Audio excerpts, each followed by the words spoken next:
Ulaa galaanaa ololaan lolaan moomalaan barruut intallaan siyaasaa Jawaar Mohammad barreesse. Tooftaawwan Abiyyi Ahmadiif murni isaa gaagama diinagdee fi nageenyaa Itoophiyaan keessa jirtu irraa ijaa gurra uummataa maqsuuf fayyadamaa jiran keessaa tokko olola ulaa galaanaati. Ulaa galaanaa qabaachuun dantaa diinagdee fi nageenyaa biyya kamiitiifuu waan barbaachisaa ta'u waan wal falmisiisuu miti. Garuu ammoo biyyoonni hundi garbaa fi galaanaan waan hin daangeffamneef laandilookti carraa buufata doonii tolfachuu hin qaban. Itoophiyaan biyyoota carraa san dhabe keessaa ishee tokko.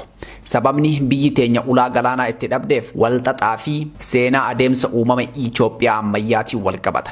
Itoophiyaan uumamaan garbaa fi galaanaan daangeffamuu baattus buufata doonii mataa ishii qabaachuun wanti dhoorgu hin jiru. Kanas seeraa fi diinagdeen mirkaneeffachuun danda'ama. Gama seeraatiinis waliigalteen addunyaa United Nations Convention on the Law of the Sea jedhamu biyyoonni galaanaan hin daangeffamne mirga buufata doonii jedhamu akka qaban lafa kaaya.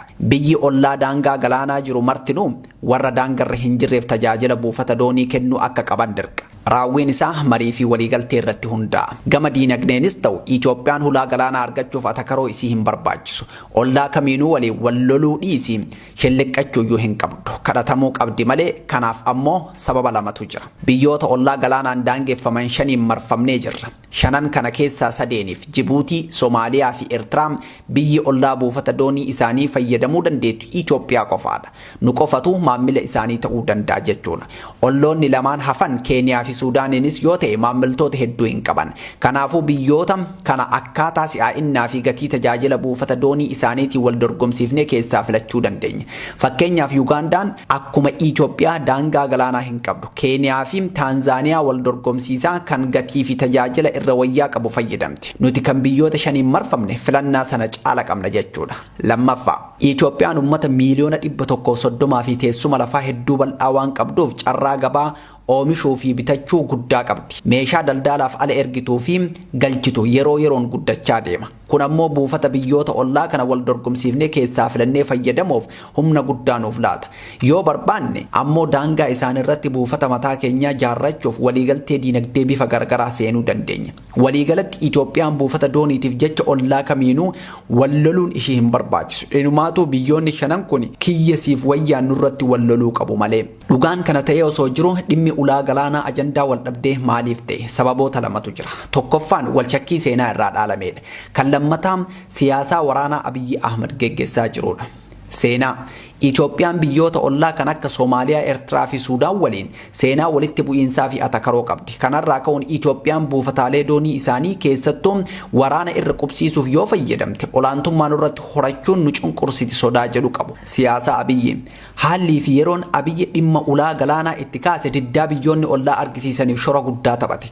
Fakkeenyaaf yaaliin ulaa galaanaa Somaalilaandii argachuuf godhame waan fashaleef haa ilaallu. Somaalilaandiin Soomaaliyaa irraa fottoktos akka biyya walabaatti beekamtii waan hin qabneef waliigaltee ulaa galaanaa keessattuu kan buufata waraanaa seenuun Soomaaliyaa durattuu sababa seenaatiin Itoophiyaa irraa shakkii qabdu ni dallansiise. Somaalilaandii beekamtii kennuuf waadaa galuun Itoophiyaa ammoo Soomaaliyaa qofa osoo hin taane biyyoota biroo dhimmi akkasii hobus rifachiise. Kanarraa ka'uun biyyoonni dhimmoota biraa irratti walii faallaa dhaabbatan kan akka Chaayinaa fi Ameerikaas sagalee tokkoon Itoophiyaa akka balaaleffatan taasise. Lammaffaa dubbiin gosaa Soomaaliyaa keessatti hedduu cimaa ta'uun isaa osoo beekamuu lafa gosa gadabursii ta'e fudhachuu pirezidaantii gosaan isaa ta'een walii galame. Kana jechuun osoo dhiibbaan addunyaatu jiraachuu baate warri gadabursii buufata doonii san lafarratti ijaaranii itti fayyadamuuf rakkoo cimaa uumu. Maarree dhimma buufata doonii kanarratti maaliif karaa dippiloomaasii fi diinagdee yaaluu mannaa eboo mirmirsuun filatame? Abiyyi dhimma kana waan itti yaadee dhugaan itti qophaa'ee itti seenee miti. Gaafa ulaa galaanaa gama Soomaaliyaa kaasu san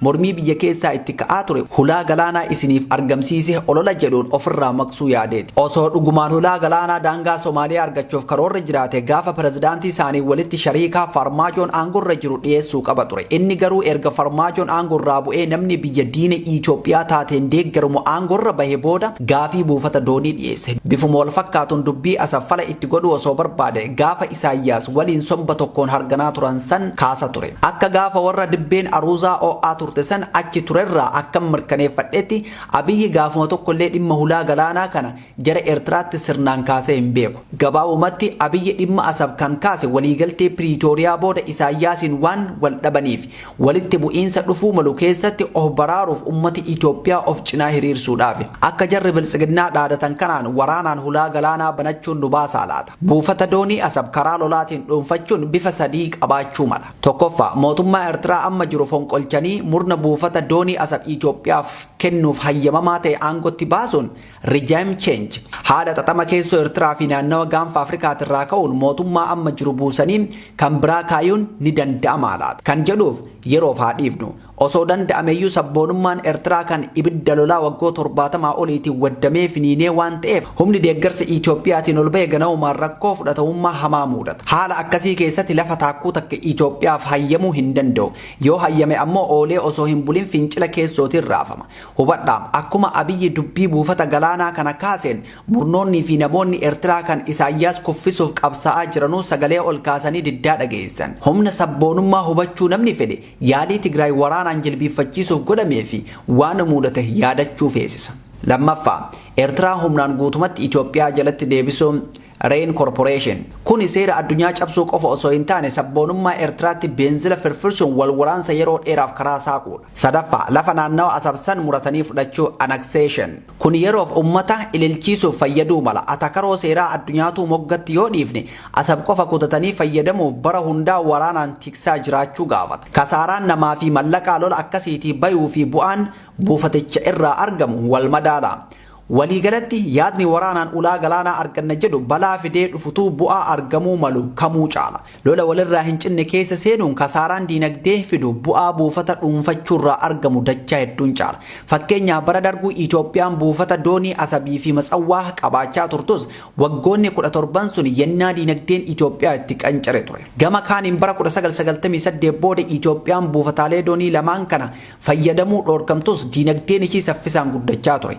Garaagarummaan maali? Bara mangistuu Itoophiyaan buufata doonii qabaatus wal waraansa hamaa keessa turte. Bara Mallasaa ammoo buufata doonii dhabdus birqabeessaan nagaya qabaachaa turte. Nageenyi waaraan hulaa galaanaa argamsiisuu ni danda'a. Hulaan galaanaa garuu wabii nageenya ta'uu hin danda'u. Nageenyi jiraachuun guddina diinagdee mirkaneessuun humnaa fi leecalloo hulaa galaanaa banachuuf dandeessan horachuuf gargaara. Biyyi nageenya hin qabne carraa buufata doonii ishii guututti fayyadamtee diinagdee ishii guddifachuuf qabdu xinnaadha. Akka fakkeenyaatti biyyoota Somaaliyaa fi Yaman kanneen daangaa galaanaa dhedheeraa qabantu durooma ture. Yaman daangaa galaana diimaa irraa galaana Arabaa kan kiiloomeetira 2252 dheeratu qabdi. Somaaliyaanis Afrikaa keessaa daangaa galaanaa dheerinaan tokkoffaa ta'e kan kiiloomeetira 3330 fagaatu qabdi. Garuu ammoo biyyoonni kun erga bilisa bahanii kaaseen wal waraansa keessoo raafamaa jiraachuurraa kan ka'e buufatoota doonii hedduu qabaatanis diinagdeen isaanii akkuma qancaretti jira. Dubbiin hulaa galaanaa kun eegaluun dhimmichi ajandaa jabaa ta'e akka bahuu fi mirga Itoophiyaan qabdu ifatti akka irraa haasawamu taasiseera jedhu warra biltsiginnaa sune dhugaadha. Ajandaan kun garuu faayidaa qofa osoo hin taane miidhas fideera. Atakaroon Somaaliyaa wajjin ture kasaaraa dippiloomaasii hamaa dhaqqabsiiseera. Ka amma Eertiraa wajjin jiru ammoo balaa wal waraansaatti nu geessuu mala. Gabaabumatti siyaasni Abiyyi hordofaa jiru Itoophiyaan dur utubaa nageenya gaanfa Afrikaa Anchor State jedhamtee beekamtu amma madda rakkoo sirnichaa net insecurity exporter akka laallamtu taasisee jira. Dabalataanis ajandaa kana hafarsuun biyyoota fagoo fi dhiyoo qabeenya uumamaa naannawa keenya qircaa godhachuu fedhaniif karaa saaqee didichaa akka dhufan godheera. Dhufaatiin jaraa kun ammoo siyaasaa keessoo fi hariiroo ollummaa biyyoota naannawa keenyaa humnoota dantaan isaanii dantaa keenyaa wal faalleessuuf akka saaxilamu godhee jira. Waliigalatti dhimma hulaa galaanaa ilaalchisee adeemsi Abiyyi Ahmad waggoota lamaan darban hordofe tarsiimoo fi karoora qorannoo fi bilchina qaburratti kan hundaa'e osoo hin taane hoy yerootiin kan geggeeffame ta'uun buufata doonii argamsiisuu dhiisii carraa gara fuulduraa argachuuf qabnus kan miidheedha. Biyyoota ollaatirraa buufata doonii humnaan fudhachuuf dhaadachuun isaa jarri sodaa irraa ka'uun biyyoota diina Itoophiyaa ta'an waliin tumsa tolfachuun akkasumas tarkaanfilee wal waraansa keessoo keenyaa hammeessuu akka fudhatan taasisuun miidhaa nageenyaa fi dippiloomaasii dhaqqabsiiseera. Amma yeroo Itoophiyaan wal waraansa keessootiin raafamaa jirtutti maqaa hulaa galaanaatiin lola biraa ofitti dabaluun balaa hamaa kan lubbuun turuu biyyattiitiifuu sodaachisutti of geessuudha. Akkuma jalqaba irratti tuqame akka biyya galaanaan hin daangeffamne takkaatti Itoophiyaan mirga buufata doonii fayyadamuu seera addunyaatiin mirkanaa'e qabdi. caalatti ammoo biyya gabaa guddaa qabdu taatee biyyoota daangaa galaanaa qaban shaniin marfamtee waan jirtuuf buufataalee doonii isaanii gatii rakasaan wal dorgomsiiftee fayyadamuuf dandeessi. Kanaafuu Itoophiyaan biyyoota ollaa kamuu humna waraana ishii kan yeroo ammaa laamshee jiru kanaan doorsisuuf yaaduu mannaa hojii dippiloomaasii fi hidhata diinagdee cimsuun shakkii fi sodaa hir'isanii buufataalee doonii faayidaa waloo guddisan misoomfachuutu wayya. Gaafa nagaan keessoo keenyaa mirkanaa'ee diinagdeen keenya guddachaa gabaa keenya daran bal'ise biyyoonni har'a buufata doonii nuuf laachuuf mataa maran cufti nu kudhachuuf hiriira galu. Kanaafuu uummanni keenya ololas ta'e lolli maqaa hulaa galaanaati yeroo ammaatti geggeeffamu faayidaa fiduurraa miidhaan akka caalu beekee dura dhaabbachuu qaba. Jalqaba wal waraansa keessoo keenyaa dhaabuun nagaa deeffachuun bu'uuraalee misoomaa fi hawaasummaa lolli nu jalaa mancaase deebisnee erga jaarannee booda humna gama maraan horannee dhimma hulaa galaanaa mara itti dhoofna.